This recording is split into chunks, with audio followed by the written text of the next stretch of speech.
नमस्कार। ऋतु प्रधान रागों के अंतर्गत हम चर्चा कर रहे थे राग काफी की। राग काफी बहुत चर्चित राग है, बहुत मधुर राग है और ऋतुओं की बात करें तो बसंत ऋतु में इस राग को बहुत गाया बजाया जाता है। बसंत पंचमी के आगमन से भारत में, भारतीय संस्कृति में होरियों का आरंभ होता है। जैसे मैंने पहले भी बताया, तो अधिकतर होरियां, या हम कहें कि होरी से संबंधित साहित्य या फाग से संबंधित साहित्य जो है वो इस राग में मिलता है। इस राग की बंदिशों में बहुत सुंदर तरीके से मिलता है। राग काफी, जैसे मैंने इसका स्वरूप बताया कि राग काफी संपूर्ण जाति का राग है और इस राग में जैसे संपूर्ण जाति तो सभी स्वर इस्तेमाल होंगे, सा रे गा मा प ध नि, लेकिन स्वरों की जो स्थिति है उसमें गांधार जो है वो कोमल होगा और निषाद भी कोमल होगा। अब जब हम रागों की बात करते हैं तो जाहिर सी बात है राग के समय की भी बात करेंगे। ये एक बहुत ही महत्वपूर्ण विषय है या कहें महत्वपूर्ण पॉइंट है जिस पर कि ऋतु प्रधान राग ये विषय जो है निर्भर करता है। समय के हिसाब से देखा जाए तो रात्रि का राग है ये, लेकिन जब ऋतु की बात करते हैं, बसंत ऋतु की बात करते हैं, फाग की बात करते हैं, फागुन मास की बात करते हैं, तो ये राग कभी भी गाया बजाया जा सकता है। इसके स्वर जो हैं उनकी तरफ से हम देखें तो इस राग में गांधार निषाद कोमल होने के साथ साथ सा रे गा मा प ग रे, ये स्वर समुदाय बहुत ही महत्वपूर्ण है। सा रे गा मा प ध नि ध प मा प ग रे, राग एकदम स्पष्ट हो जाता है।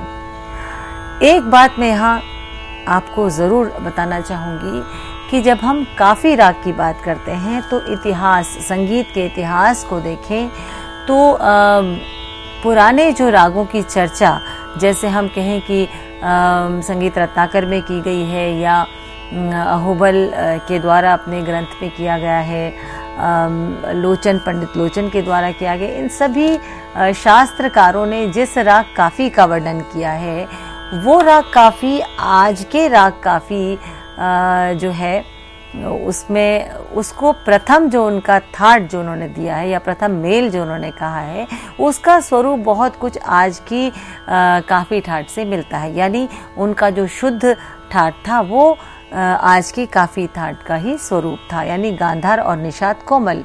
लेकिन आज के समय में यदि हम कहें कि शुद्ध ठाट की बात करें तो हम बिलावल को ही शुद्ध ठाट कहेंगे भाई, जिसमें सारे स्वर जो हैं वो शुद्ध हैं, इसलिए उसको शुद्ध ठाट कहा गया है। राग काफी की बात करें तो राग काफी ठाट से उत्पन्न राग है जिसमें गांधार निषाद कोमल है। अब ये जो स्वरूप अभी राग काफी का है, जो इससे पहले यानी पहले के संबंधी काल में या प्राचीन काल में जो राग काफी की कहीं कहीं जो हमें चर्चा मिलती है उसमें जो उसका स्वरूप है वो भिन्न है। इतिहास को सिर्फ इसलिए समझकर इसलिए जानना कि सिर्फ इतिहास है ऐसा नहीं, लेकिन इतिहास में भी कुछ इतिहास ढूंढना चाहिए, यानी समझना चाहिए, तुलनात्मक अध्ययन भी हमें करना चाहिए कि यदि आज ये स्वरूप है तो क्या इससे पहले भी ये स्वरूप रहा होगा। ये भी एक शोध का विषय है। तो हम यदि आपको राग काफी के बारे में बताएं तो काफी के दो स्वरूप जो है वो आज के समय में प्रचलित है। एक तो ऐसा स्वरूप जिसमें कि गांधार निषाद कोमल है, जो मैं अभी आपको उदाहरण के तौर पे बता रही थी। एक वह स्वरूप जिसमें कि गांधार तो कोमल है लेकिन निषाद जो है वो शुद्ध है। तो ये जो दूसरा स्वरूप है इसको हम मिश्र काफी कहते हैं। आज के इस सत्र में, आज की इस श्रृंखला में हम आपको दोनों शुद्ध काफी और मिश्र काफी के बारे में आपको बताएंगे और इसके उदाहरण से आपको जो है ये बहुत स्पष्ट रूप से इनका दोनों का अंतर जो है वो समझ में आएगा। काफी राग की बात कहें या शुद्ध काफी की बात कहें या परंपरागत रूप से गाई जाने वाली काफी की बात कहें तो उसमें गांधार निषाद कोमल होना चाहिए। आज के दौर में निषाद को अक्सर बीच बीच में गाते हुए शुद्ध कर दिया जाता है, तो उसे ही काफ़ी कहते हैं।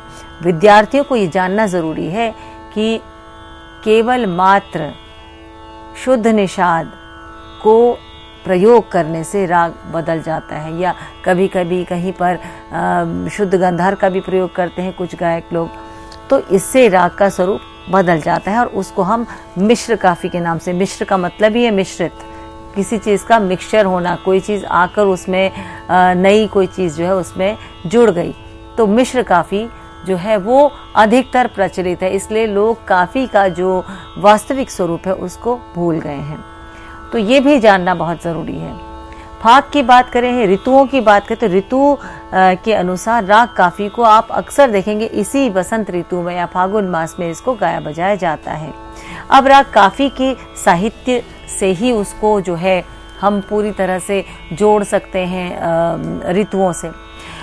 तो काफ़ी राग के अंतर्गत अक्सर ये सुनने में आता है, ये अक्सर ये आजकल का प्रचलन दिख रहा है कि काफ़ी को एक छोटा राग मानकर या एक ऋतु प्रधान राग है तो उसमें होरियाँ जो है उनको गाया जाता है या फाग से संबंधित साहित्य गाया जाता है, तो विलंबित ख्याल जो है वो लगभग ना के बराबर जो है वो गाए जाते हैं। आजकल विलंबित ख्याल आजकल बहुत ही कम लोग गाते हैं या ना के बराबर।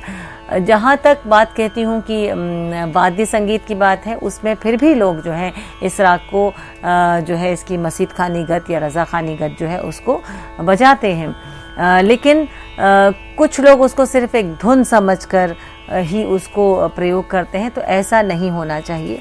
यदि ये राग है, इतना पुराना राग है कि मैं ये कहूँ कि वैदिक जो स्वर थे उसका अवरोहात्मक स्वरूप, जो वैदिक स्वर एग्जिस्टेंस में आए तो अवरोहात्मक स्वरूप जो है वो राग काफ़ी का ही के ही स्वरों से मिलता है या ठाट काफ़ी के ही स्वरों से मिलता है। तो इसका मतलब कहीं ना कहीं ये राग इसकी जड़ें बहुत पुरानी हैं, तो ऐसा नहीं हो सकता कि इसमें विलंबित ख्याल नहीं है। इसमें धमार खूब गाया जाता है, ध्रुपद धमार तो मिलते भी हैं, लेकिन प्रयोग के तौर पे आज के समय में इसको महज एक छोटा राग समझकर ही लोग प्रस्तुत करते हैं, जो कि ऐसा नहीं होना चाहिए। तो विद्यार्थियों के अंदर यदि ये जिज्ञासा होती है तो उनको जहाँ पर स्वर लिपिबद्ध किए हुए बंदिशें जो मिलती हैं, जैसे उदाहरण के तौर पे क्रमिक पुस्तक मालिका में पंडित भातखंडे जी ने बहुत सुंदर बंदिशों का जो है संग्रह प्रस्तुत किया है, उसमें आप वहाँ से बंदिशें आप ले सकते हैं, उनको भी आप गा सकते हैं। राग समझ में आ जाए तो बंदिशों का जो है चयन बहुत सुंदर तरीके से आसान रूप में किया जा सकता है। अब यहाँ पर एक उदाहरण के तौर पे मैं, क्योंकि ऋतु प्रधान की बात करते, ऋतुओं का देखिए कोई भी बंदिश हो वो उसमें इस ऋतु का यानी होरियों का, बसंत ऋतु का जो है वो पूरी तरह से जो है राग के बंदिशों में हमें उदाहरण मिलता है। विलंबित ख्याल की बात करें तो विलंबित ख्याल लोग बहुत कम गाते हैं। एक उदाहरण के तौर पे विलंबित ख्याल का कुछ भाग में स्थाई जो है प्रस्तुत करूंगी, जिसमें आप देखिए कि पूरी तरह से शुद्धता जो है राग काफ़ी की जो है उसमें हमें मिलती है।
धनि गरे रे गर माग सारे द सा सारे रे ग मा पा मा पद प मा प गरे रे ग मा प गरे नि द प म प ग रे ग रे नि द सा द ग रे नि द सा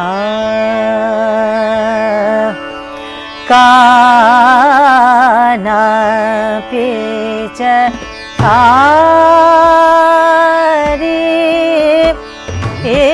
लेगे ना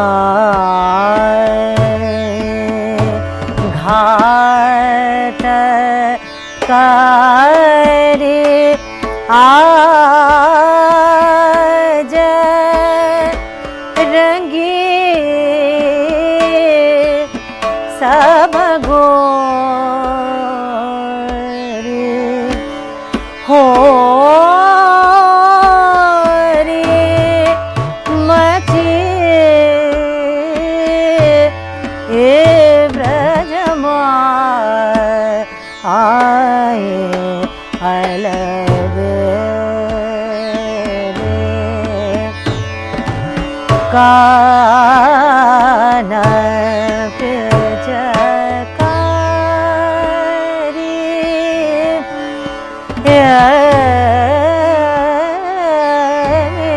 लेगे नाहे काना काना काना पिचकारी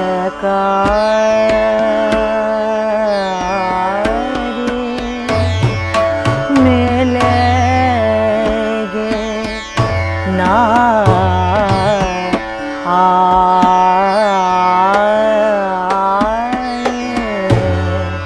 काना पिचकारी। देखिए, कहने की बात है कि लोग इस राग को छोटा राग समझते हैं। जितने सुंदर तरीके से इसमें विलंबित ख्याल में बढ़त होती है इत्मीनान से, वो किसी भी अन्य ऐसे राग की जो कि विस्तार का राग माना जाता है उससे कहीं भी कम नहीं है। ऐसे ही इस राग को जो है पुराना राग या पहले जो है एक आधार स्केल ऐसे ही नहीं माना गया, कुछ तो बात इस राग में रही है।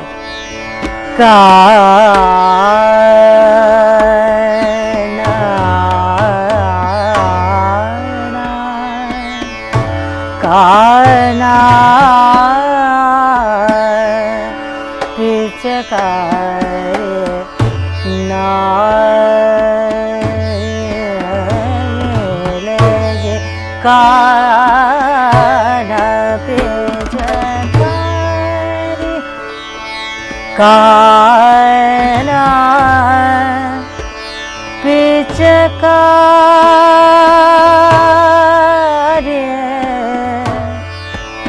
नाये मिलेगी नाये नाये मिलेगी मिलेगी नाये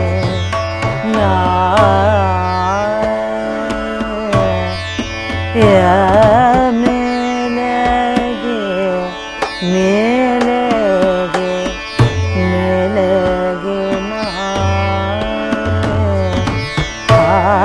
काना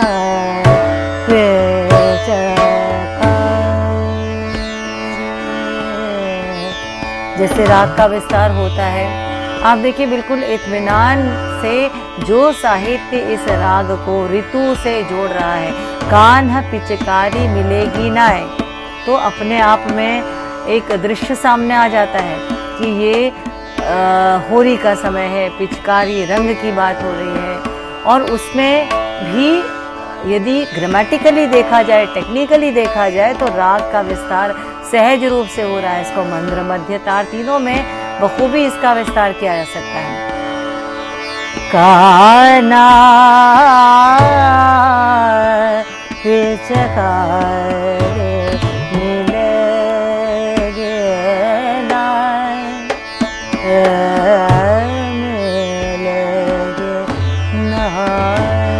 का आधा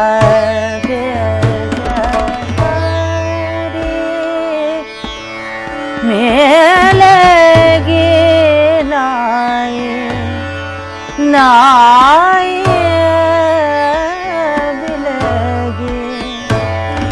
मिलेगी नाय काना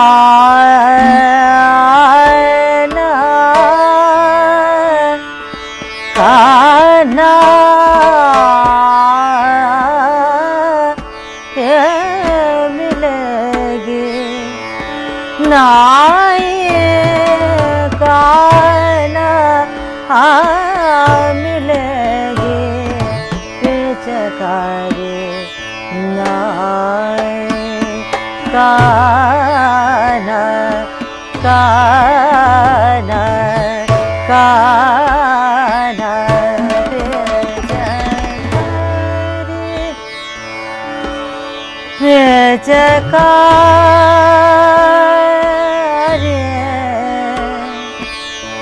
पिचकारी मिलेगी नाय घाट करे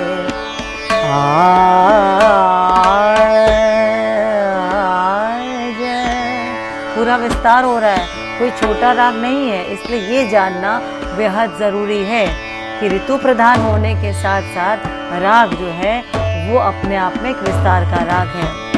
काना पिचकारी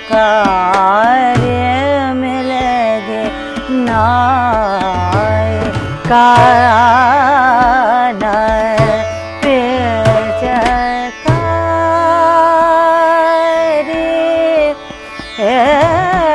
मिलेगी नाय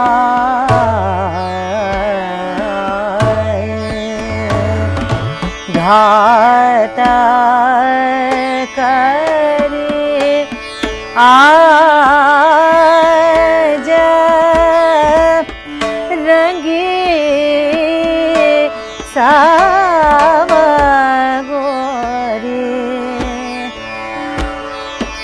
हो रे मजे भेजा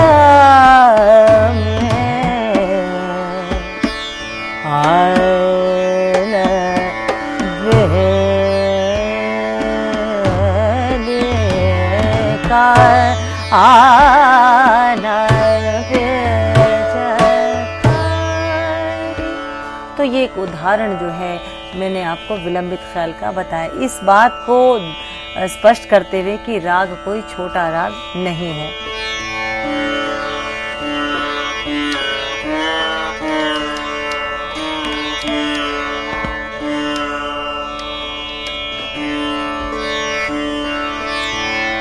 अब इसी का यदि देखा जाए, इसी स्वरूप को लेते हुए छोटा ख्याल।